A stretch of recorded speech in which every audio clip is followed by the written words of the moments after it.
Mesdames, Messieurs, merci de votre attention réitérée à suivre cette édition du journal. 10 ans après la conclusion de l'accord cadre d'Addis Abeba, Kinshasa regrette d'être seul pays impliqué à sa mise en application. Le Rwanda, par contre, a fait fi des principes de bonne foi, du respect de la parole donnée, du pacte Sunt Servanda et entretient un climat d'hostilité en foulant au pied l'accord cadre d'Addis Abeba, a martelé Antipas Mbusa Nyamwisi, ministre en charge de l'intégration régionale, aux représentants des Nations Unies dans la région des Grands Lacs. La RDC signe et persiste pour la révisitation de cet accord en vue de les rendre plus contraignants et coercitifs, notamment sur le respect de l'intégrité et l'intangibilité des frontières héritées de la colonisation.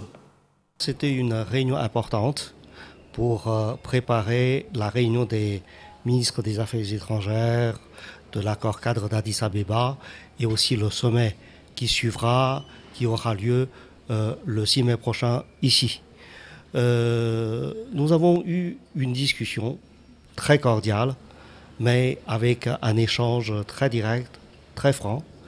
Effectivement, je suis d'accord avec tous les membres de la délégation congolaise pour dire qu'il est temps de réfléchir sur une meilleure mise en œuvre, une mise en œuvre effective de l'accord cadre d'Addis Abeba, des engagements qui revient aux uns et aux autres.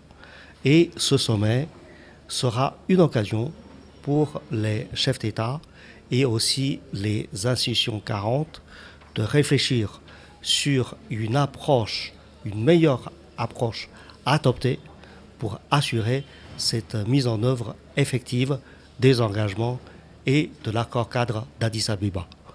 Et ce dont nous avons convenu, c'est de voir comment évaluer les choses et après comment programmer la revitalisation de l'accord cadre d'Addis Abeba.